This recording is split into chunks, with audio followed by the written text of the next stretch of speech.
Call this regular meeting of council to order, and can we all stand for the national anthem, please?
Do we have any disclosures of pecuniary interest and the general nature thereof this evening?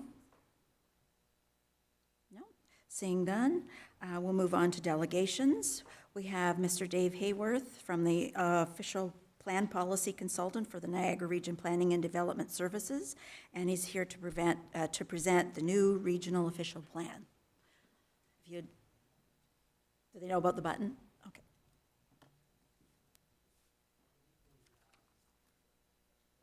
There we go.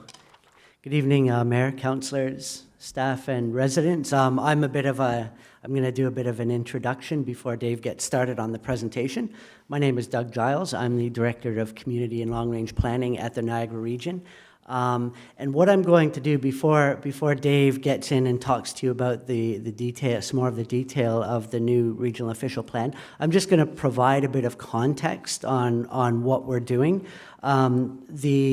The regional official plan for Niagara Region, it was initially approved in 1973.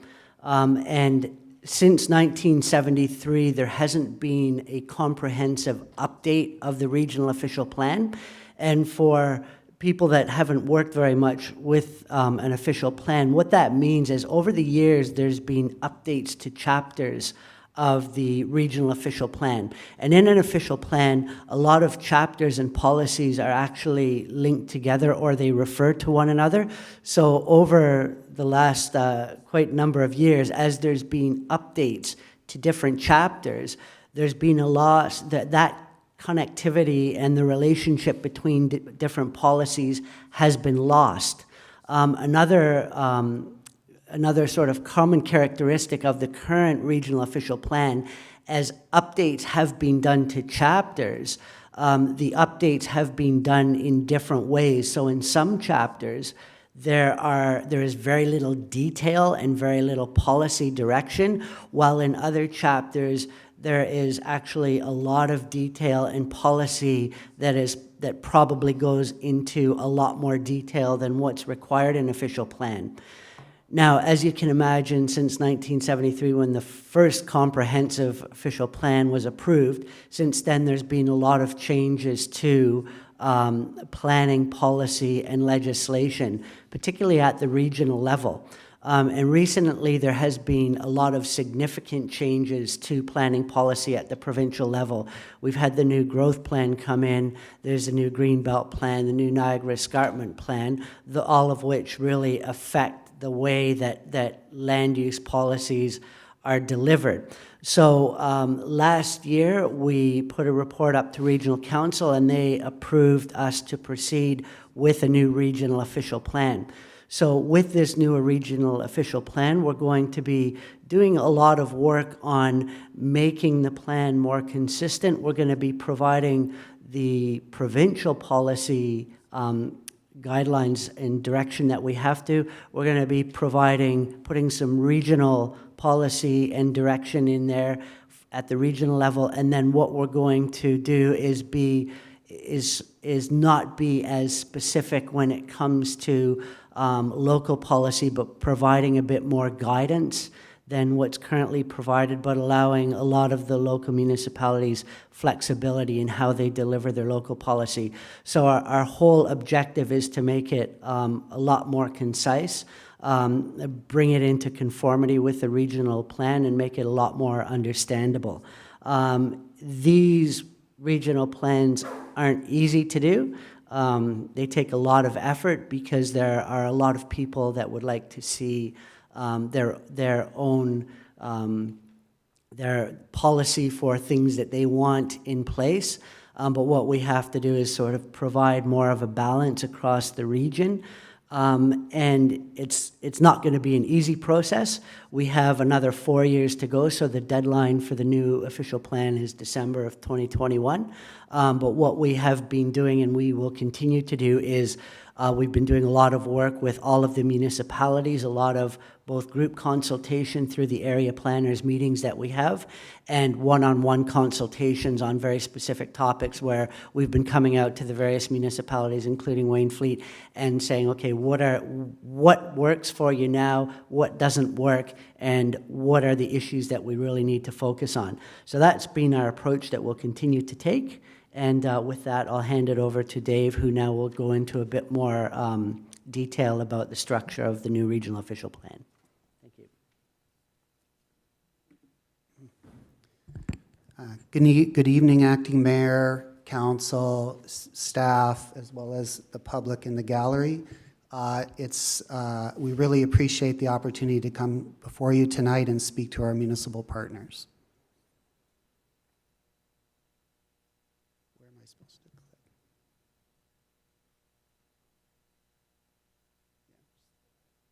Oh, okay. Sorry. There we go. Okay. Sorry about that. What I first want to do is talk about some of our preliminary objectives. We want to promote and achieve great development outcomes that contribute to complete community solutions and an authentic urban experience. Facilitate opportunities for economic growth. Protect regional natural and agricultural resources and adequately respond to the challenges of climate change. Provide clear policy direction where necessary and discretion where appropriate. Address provincial requirements, regional mandate matters, and provide guidance to local area municipalities. And the new official plan will be processed under Section 26 of the Planning Act. In terms of initiation, it was back in November 2016 that Regional Council Planning Committee authorized the initiation of the regional official plan by allocating staff resources. On July 5th, 2018, we'll be having a special meeting of council to hear how the public visions Niagara growing and developing to 2041. This is a requirement of the Act that happens early in the process where we just open it up for the public to say, this is what we'd like to see Niagara be in the years to come, and this is what we'd like to see an official plan include. In the meantime, the region, with the input of area planners, has been framing required priority background studies. This is required work to inform the new official plan. You've probably heard in the past about regional municipal comprehensive review, and that was previously dealt with growth management issues. Now, under the new growth plan, the regional comprehensive review relates to growth issues, but it also relates to other issues, natural systems, resources, agriculture, etc. So it's basically the official plan. The official plan contains the municipal comprehensive review as well as some other elements. And basically the background studies that we're going to do, the priority background studies on growth plan, the growth plan program, and natural systems and rural lands will inform predominantly most of the official plan. And through those background studies and will inform draft policies, and that will be the sections that make up the regional official plan. In terms of general background studies process, we want to provide input throughout the formation of the background studies, as well as the policy sections which will follow the background studies. So there'll be initiation of a background report, which will contain all kind of the background information, and there'll be input to summarize what information is found and get public and stakeholder input at that point in time. Then after the formulation of options, we will receive input again.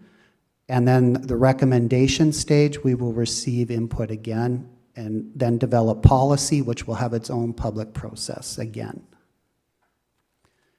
And in terms of, when I talked about the municipal comprehensive review being part of the official plan and containing more than the growth management program, it's all these sections are basically interrelated, and one section impacts another, and isn't one background study informs another. And that's why we've shown this slide, which is pieces of the puzzle. So under our growth management program, we have the land budget, employment land strategy, urban structure, and housing strategy. Under the natural systems and resources program, we have agriculture, natural environment, aggregate resources, climate change.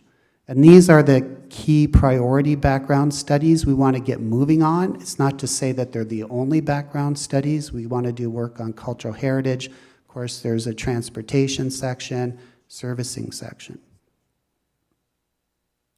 Under the growth management puzzle, again, land budget, employment lands, urban structure, and housing. In terms of the land needs assessment, it's going to determine the amount of developable urban land needed for residential employment purposes to 2041. It's going to identify excess lands that are not developable by 2041. It's going to be based on guidance that we have recently received from the province. As part of that exercise, one of the key components is we have to identify alternative greenfield density targets to the required 80 people and jobs per hectare that the province has identified. And the new regional official plan does allow an opportunity to rationalize urban area boundaries and ensure that sufficient lands are in the proper location to accommodate growth. But urban expansions can only take place if there are excess lands, provided policies are in place to de-designate excess lands from the overall regional land supply. In terms of an employment land strategy, we want to ensure sufficient and marketable supply for traditional industrial employment. We want to identify employment areas, areas of business and economic activity for long-term employment development, which are to be protected from conversion, so they're not converted to non-employment uses. The region is currently working with the local municipalities, specifically area planners at this stage, and this project will be informed by the region's annual employment inventory. With the confirmation of employment areas, a market assessment will be undertaken to analyze the viability of the identified employment areas. So we want to protect employment areas for the long term that actually are marketable and can be developed. In terms of urban structure, the urban structure is a significant component for the region to achieve an eventual 60% intensification rate under the growth plan. We want to identify a hierarchy of settlement areas, and more importantly, we want to identify important strategic regional intensification areas to direct growth to areas best served by transit, public works, and community infrastructure. We want to assign population density accordingly. And these urban structure is important because these are going to be areas of intensification, so they take advantage and can support transit, et cetera, but also by directing a lot of intensification to those areas, it helps protect established neighborhoods. In terms of a draft urban structure that we've been talking to area planners about, and this is very preliminary at this point in time, in terms of the kind of key intensification areas, we're looking at downtown St. Catharines Urban Growth Center, and that's a recognized center by the province. Downtown Niagara Falls and downtown Welland emerging urban centers. The major GO transit station areas that the region's been a partner with various local municipalities that have the GO transit coming in to promote intensification around those areas and take advantage of the GO transit possibilities and opportunities. There will be other regional growth areas, and those probably, an example of that would be the Brock district plan area that the region has developed, and now we're looking at a district plan at the Glendale area around the mall. And then other local centers and local corridors that probably won't even be reflected in the region's plan, but will be identified that the local municipalities can provide some intensification along those areas. In terms of a housing strategy, we want to promote an appropriate range and mix of housing forms, promote choice, aging in place opportunities and affordability, set affordable ownership and rental housing targets, identify tools to support affordable housing, align with the Housing and Homelessness Action Plan, and support complete communities. So that's the growth management part of the puzzle. So the Rural and Natural Systems Management Program composes agriculture, natural environment, aggregate resources, and climate change. And while climate change, the piece of the puzzle is in this program, it does relate to all the growth management parts too. Public transportation obviously affects climate change, walkable neighborhoods affect climate change, etc. In terms of agriculture, we want to recognize agriculture as a primary driver of the regional economy, protect the unique land, update specific policies such as agricultural related and on-farm diversified uses to support the interest of the local agricultural industry, and ensure conformity and supportive policies for the agricultural economy and industry.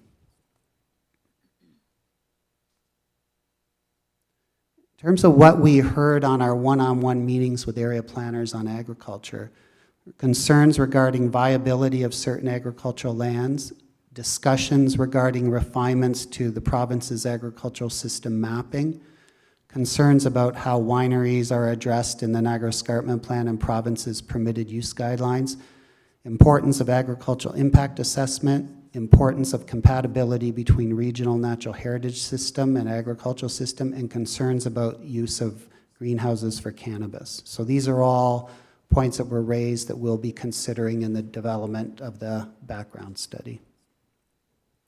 In terms of natural environment and water systems planning, we will, there will be this is a significant component of the new regional official plan to meet provincial policy direction, and of course there's always issues at the local level regarding the natural environment. It is recognized that accurate mapping and appropriate methods to interpret and update mapping is critical and is planned to be discussed early in the formulation of the background study for the natural environment. Watershed planning is required to ensure water resources and stormwater management are properly addressed. We want to assess natural heritage and water system options for policy and mapping, establish criteria and identify features for provincial compliance, and develop watershed planning policy framework. What we heard at the one-on-one meetings with area planners, mapping was identified as an important issue for all. Interconnectedness with watershed planning is very important. A range of concerns related to woodlands, specific topics for consideration, offsetting, shorelines, watercourse mapping, and education is a priority component of the engagement process. In terms of aggregate resources, the aggregate resources are located throughout the region and are essential to the economy. Extraction of the resources necessary and need to address land use compatibility is important. An amendment to update aggregate resource policies in the regional plan was initiated through Imagine Niagara, and it's going to be carried forward as a section of the new regional official plan. State of aggregates in the Niagara region background report was brought to committee and council for information in 2015 and January 2016, and a technical addendum was just done and completed as part of this new official plan exercise because we wanted to update the information because of changes to the provincial plans. In terms of next step for policy development of aggregates, we'll prepare draft official plan policies. Draft policies will be presented to the technical advisory group, planning advisory committee, industry stakeholders, provincial ministries, and public. And then final aggregate policies will be endorsed by planning committee and council and then incorporated into the new regional official plan. In terms of climate change, there's opportunities for climate change adaptation and mitigation. Climate change guidance will be integrated through the new regional official plan. A climate change study will assess obligations and options on the region's role relative to greenhouse gas emission targets. And this slide kind of identifies all the different aspects of the official plan that can affect climate change. So complete communities, infrastructure, how we do infrastructure, low impact design, transportation. Obviously public transportation plays a big role in reducing emissions. How we deal with water resources, energy efficiency, natural hazards, natural environment and agriculture. Of course, protecting the natural environment obviously affects climate change, and how we deal with waste. And of course, as we spoke, there's optional greenhouse gas targets that we can look at. In terms of engagement process considerations, we want to engagement of Indigenous peoples early in the process, and we're kind of formulating a framework right now to go out to them. Carry forward essential information and direction. Have a clear understanding that one policy decision impacts another. Provide opportunities for council members to feel involved. Consideration and identification of the regional mandate through each section. And broad-based and personal consultation, and provide strategic facilitation where necessary. And then moving forward, we want to comply obviously with the Planning Act requirements, special council meeting and open houses, but we will be obviously going beyond that based on what you heard in terms of involvement through the background studies and the policy frameworks. We want to provide for broad consultation, present to local councils to highlight approach and invite involvement. We're going to use Imagine Niagara to theme public topics, visioning, and engagement. We're going to complete the regional official plan in sections for endorsement and then consolidate the endorsed sections for council adoption. And we want to complete by 2021. Thank you very much for your time, and if you have any questions, we're happy to answer. Do we have any questions from council? Alderman Dykstra? Through you, Acting Mayor Conk. Just thanks for the presentation. I was just wondering what NPCA's role is in the official plan exercise. They will be a stakeholder that we will be consulting with. As you know, we've taken certain responsibilities back from the Conservation Authority. The Conservation Authority was doing review for the region based on the region's natural heritage policies. That has come back to the region, as you're probably aware, but certainly we will be involving them in the process for receiving their input in terms of what they think about various aspects and working out with them what roles and responsibilities will be forthcoming down the road in terms of watershed planning and some of these issues that have to be sorted out. Okay, and if I may continue, Just wondering, on your climate change kind of wheel thing there, you have numerous things listed, including agriculture and a bunch of different stuff. Why wasn't development part of that? Yeah, that is, it was, Is that I would under- put that under the complete communities, because Okay. Just to that encompasses, when we're developing, let me say, larger areas, we're trying to develop complete community aspects, so you have employment, you have some institutional uses, residential, so it reduces the amount of travel, et cetera. So on a larger scale, that development would fall under complete communities. And then from a smaller scale, when we develop policies, there may be policies that speak to how it's serviced, and there could even be policies that deal with leads, development, et cetera, which would help with those kind of matters, but we'd have to look into that through the background study and how far we go with that. Okay, thank you for clarification. Excuse me, if I can add to that too, which is a very important point. Through the, excuse me, the recent growth plan that the province has approved, the whole growth plan, the mandate of the whole growth plan is climate change. So what they've done is they've put climate change policies basically through everything. So what the growth plan is about, it's about containing development within existing urban boundaries primarily. And through that, they want the intensification, the complete communities, as Dave mentioned, transit-oriented development. A lot of the growth plan is basically formed out of a direction of climate change.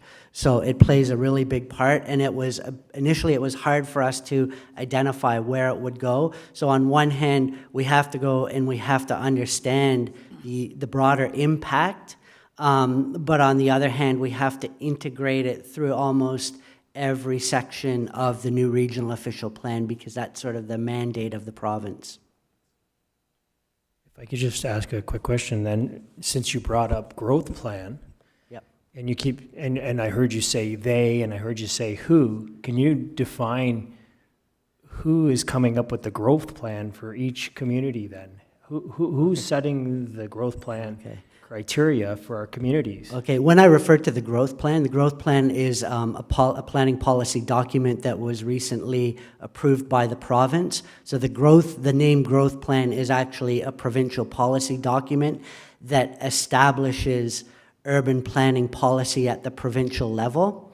And in that growth plan, there are a number of policies that basically are provincial directions that say, when you do your new official plan, these are the things that you have to achieve. So when I refer to growth plan, that's what I mean. It's a specific document that was recently approved by the province that basically, and that was in the introduction. That's the context of one of the reasons why we're doing a new regional official plan, is because through the growth plan that the province has just approved, the planning policy has considerably changed compared to what it used to be. So Okay, that's the thank you. reference to that. Any other questions from council? Alderman Gilmore? Thank you, Madam Mayor. Can you tell me, or tell us, what the review horizons are going to be going forward? I'm assuming it won't be 45 years. Since 1973, I was a little surprised when you started out with that, to say that it hasn't really been. Right, so this is a current review right now. We're developing a new official plan. Once that's going to take to 2021 and hopefully be approved by the province, and the province will be the approval authority for the plan. Then local municipalities will update their plans after that. And we would like to try and provide some guidance to help the municipalities bring their plans into conformity, to help especially some of the smaller municipalities, resource-wise. And then once our plan is approved, it's updated every 10 years.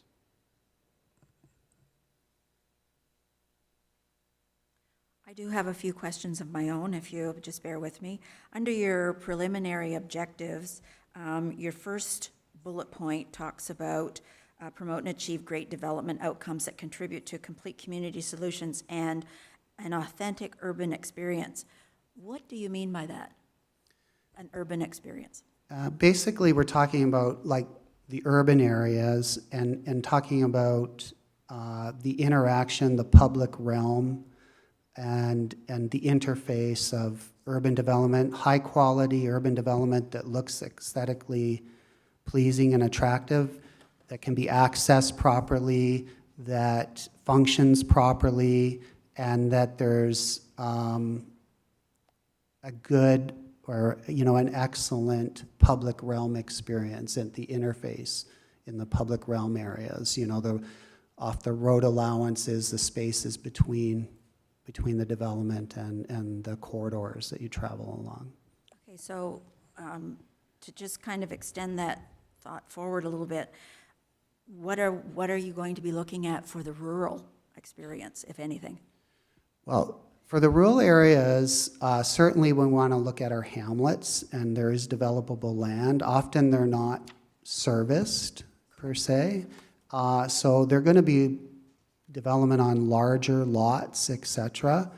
You know, what we want to do is have more of a say in terms of the streetscaping, etc., along regional roads and the development that integrates with regional roads. So there could be some assistance provided and dialogue with the local municipalities on that aspect to make development more attractive, and I would think that that would pertain to hamlet areas as well.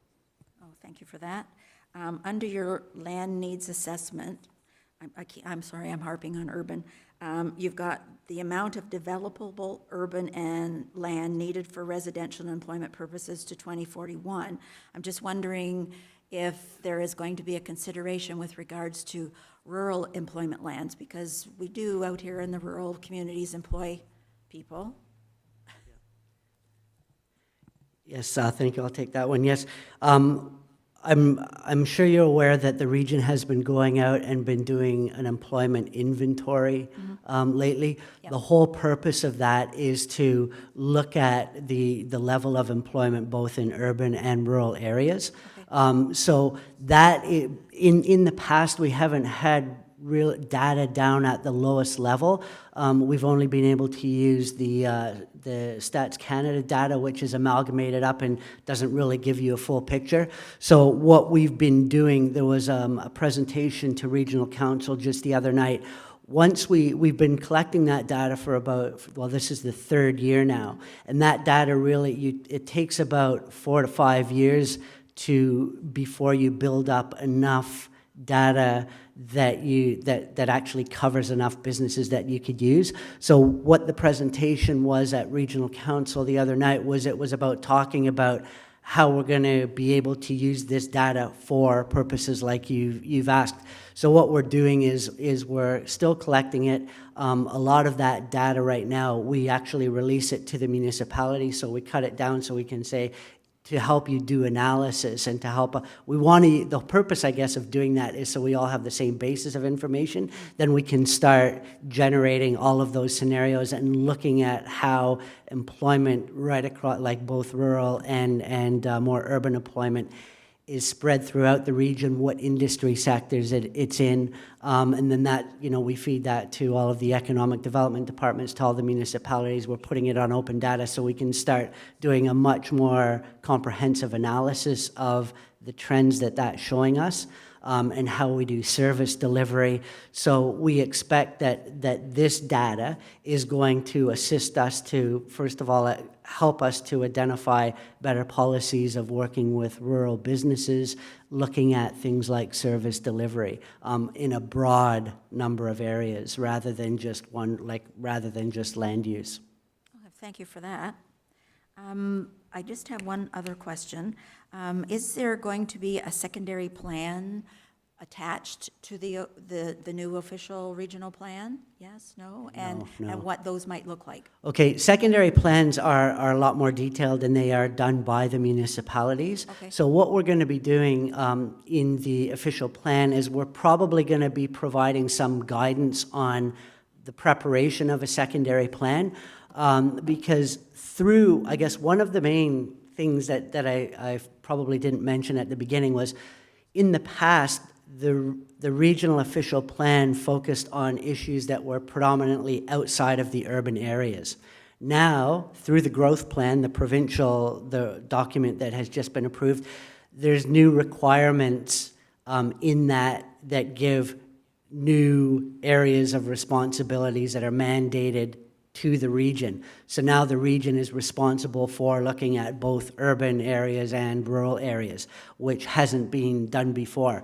Secondary plans are done predominantly where there's going to be a higher level of development. The region isn't directly responsible for secondary plans. We assist in secondary plans, but what we are going to be doing, I think, is providing some direction in the official plan of elements of a secondary plan, because a lot of the things that we have found in current secondary plans is a lot of any municipality, within a municipality, they could do a secondary plan in 3 or 4 different ways, depending on who does it. But what you want to do is you want a consistent level of information in secondary plans, because what a secondary plan should do is do the work that identifies how a particular area should be developed based on the community's comments. So once you have a secondary plan in place, then any development that comes along, the developer should know exactly what the expectations are in that particular area, so that they don't come in and propose a development. If they came in and proposed a development that was consistent with a secondary plan, then they would know that was meeting the community's expectations. So we see that as secondary plans as very important in terms of identifying how particular areas should look like, and we want to provide some direction around that. Okay, excellent. Thank you so much. Another round of questions? Yes, no? None? Okay, thank you very much for your presentation this evening. I'm sure everyone was riveted to their seats with it. It's exciting stuff. It is exciting. These are only documents you read if you have to, trust me. Thank you again. Okay, Thank you. Can I have a mover and a seconder to receive the presentation? Alderman Dykstra, Alderman Gilmore, thank you. All in favor? That's carried. Okay. Thank you so much again. Okay, so moving right along here. We don't have any other presentations or public hearings, so I will move right into the mayor's remarks. This evening, you'll all notice that we have a new body sitting at the table up here with us, Margaret Corbett. She's attending her first meeting this evening in her official capacity as our deputy clerk, and I'm quite sure Adam's happy to be back down there where he likes to sit. Alderman Dykstra will be attending the annual FCM conference in Halifax this weekend, so hopefully he comes back with lots of good ideas. The Wainfleet seniors will be hosting a progressive euchre tournament on Friday, June the 1st. Registration is available at the Senior Center at the library. I will be attending the Niagara Regional Police Services Community Engagement Initiative, ooh, that was a big one, on June the 7th at Niagara Falls headquarters. The library is running a babysitting course on June the 8th. Registration is available in the library until June the 6th. Our next regular meeting of council will be Tuesday, June the 12th. Staff are working on a presentation to provide further information to the public regarding noxious weeds, and more communication will be forthcoming as it develops. Preparations are underway for Canada Day celebrations in the township on July the 1st, so hopefully it will be just as wonderful as it was last year. No pressure. The annual Wainfleet Community Safety Day and Bike Rodeo is expected to be held in conjunction with Fire Prevention Week in the fall. It's normally in June, but because of some of the shifting of the fire department personnel, we've had to put it off until the fall. So more information will be available as that time draws closer. If you haven't done so already, please check to confirm that you are registered to vote in the 2018 municipal and school board elections, and this can be done at www.voterlookup. Advance voting for the provincial election is taking place tomorrow here in the township, in the Moore Room. Tomorrow's the last day for advance polls from 10 in the morning until 8. We'd also like to remind everybody, if you haven't done so already, it's Test It Tuesday, so if you haven't done it, you want to go home and test your smoke alarms, the fire department would be happy to hear about that, I'm sure. And if I may be indulged, I am going to just speak briefly with regards to what happened at the regional council meeting with regards to the motion that was brought forward by this council at the request of its residents. Unfortunately, it wasn't heard, and I am somewhat disappointed that the region didn't want to hear us speak. So unfortunately, that is the truth of the matter. However, they did offer another solution, and we will have to see when that comes back to the township, what that looks like. So having said all of that, we can now move into adoption of the minutes. That the minutes of the regular meeting of council held on May 8th, 2018 be adopted as circulated. Can I have a mover and a seconder? Alderman Hessels, Alderman Gilmore. Are there any questions, anything that needs to be fixed, repaired, nothing? Seeing none, I'll call the question. All those in favor? That's carried. Staff reports and recommendations is up next. That administrative staff report ASR-015-2018 Refarmers Market Update and the recommendation contained therein be adopted as circulated. Can I have a mover and a seconder? Alderman Hessels, Alderman Dykstra. Are there any questions? Alderman Hessels? Yeah, more just our part in it, and I believe our digital sign, I don't know, are they going to be allowed to advertise that farmer's market on our digital sign? Because it's not I don't know, we're kind of involved, but you saw, and I thought there was a policy in place. So I will look to the clerk or the CAO. Through you, Madam Mayor. Part of the planning that's underway does involve the municipal facility here being used as parking for the market across the street at the Meridian Bank, Credit Union, sorry. As a result of this facility being part of the market operation, we will be able to provide some advertising or at least notation to the public that the market is ongoing and that parking is available here at the town complex.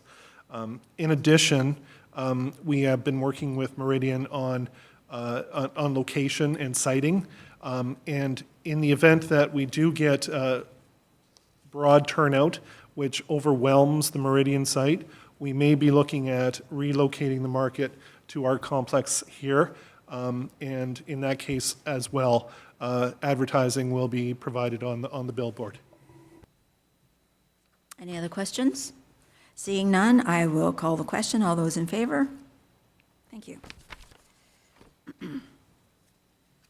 That building staff report BSR-008-2018 monthly statistical report and the recommendations contained therein be adopted as circulated. Can I have a mover and a seconder? Alderman Hessels, Alderman Gilmore. Are there any questions? Seeing none, I'll call a question. All those in favor? That's carried. Thank you. That bylaw enforcement staff report BESR-016-2018 monthly statistical report and the recommendations contained therein be adopted as circulated. Can I have a mover and a seconder? Alderman Dykstra, Alderman Gilmore. Are there any questions on this one? Seeing none, I'll call the question. All those in favor? It's carried. Thank you. And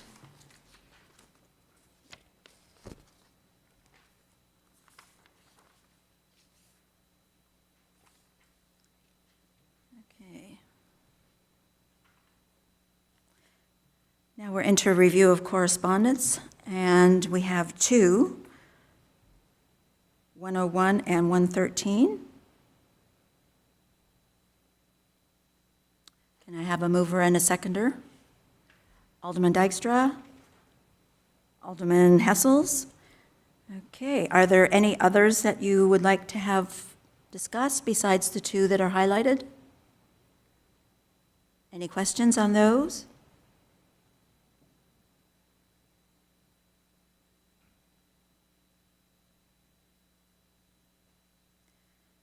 So on the, I'm just wondering on 101, the request for support, this, and I'll send that out to you, Adam. This group has never asked for support before, I believe. Is it possible to simply put them on the list and let them know that we now have a process that has to be carried out in order for them to get financial support? Through you, Madam Mayor, yes, we can certainly do that.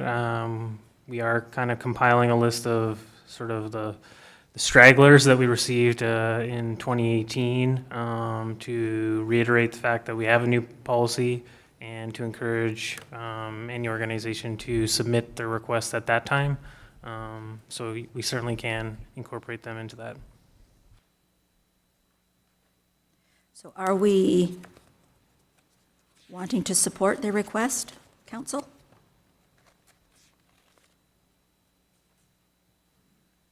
Yes, no? Alderman Gilmore? Thank you, Madam Mayor. I would recommend that we refer this to the treasurer as he makes his presentation for the next year, and hopefully at that time we have some sort of policy direction as to how we're going to respond to these ongoing requests that filter through the year. I think, you know, we've talked previously about coming up with some sort of a cap for all quote non-Wainfleet items. I think we need to develop that, and then we can deal with things like this. And if they're in on time and there's a number, then we'll divide it up. But at this point, I mean, it's obviously a good cause like all the other things that come, except that they filter down well after we've set the budget. So that would be my recommendation. So I suppose I'm requesting that we receive it for information. Okay. Can I have a seconder for that motion? Alderman Hessels? Are there any other questions with regards to 113? Okay. I'm just curious why there's lines that are redacted in that letter. Is there a reason that that's the case? I don't know. Through you, Madam Mayor, to Alderman Gilmore, they actually were not. The original that was received was printed in color, and it was just printed in a very light color that didn't take well in a copy. I can share that with you if you'd like. Okay. Okay. 113 is referred to council, offering school property to municipalities. Any comments on that? Alderman Hessels? I think we could support that. Okay. All right, so we're making that motion to support. Alderman Dykstra, second. All those in favor? Okay. Are there any others that we like to talk about? Seeing none, I will call the question on the amended correspondence. All those in favor? That's carried. Do I need another motion for the, okay, we're good. All right. So, all right. Now we're going into the bylaws. That the following bylaws be read a first, second, and third time and finally passed this 29th day of May, 2018.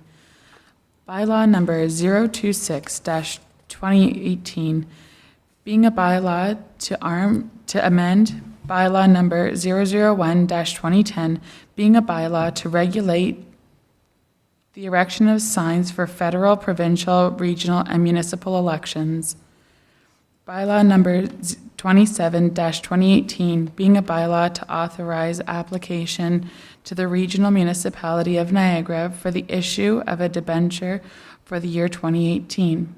Bylaw number 028-2018, being a bylaw to establish estimates and tax rates for the year 2018.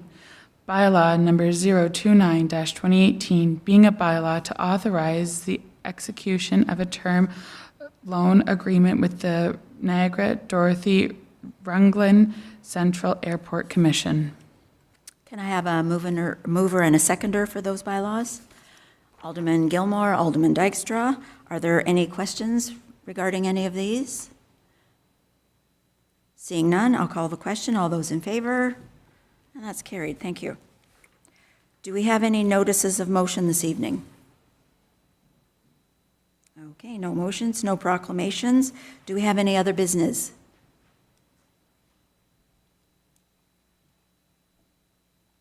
Alderman Dykstra. Through you, Acting Mayor Conk. I was wondering about, we had had a previous delegation regarding the NPCA's Lakefront Master Plan. Yeah. And I was wondering whether we could get an update on that. Maybe we could either request for an updated correspondence, or possibly the NPCA be willing to come back and do a delegation for us, because we've not heard basically anything about it. Right, yes. Do we need a motion for that? Okay. We'll take that as direction, Madam Okay. Mayor. I do have you have more? That's good. I do have, surprise, surprise, some other business. I'm going to look to you, Mr. Nan. The tree replacement that is supposed to be happening with regards to in RWC, I know you've been away off on medical leave. Are you anywhere close to finalizing that?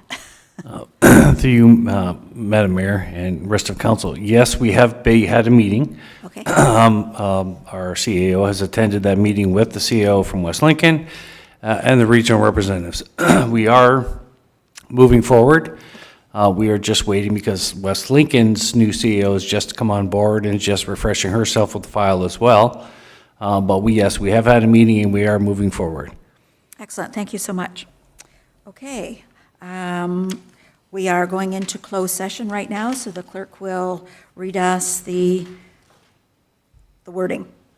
That council now move into closed session to discuss item number 2392B of the Election Act 2001, personal matters about an identifiable individual CAO appraisal.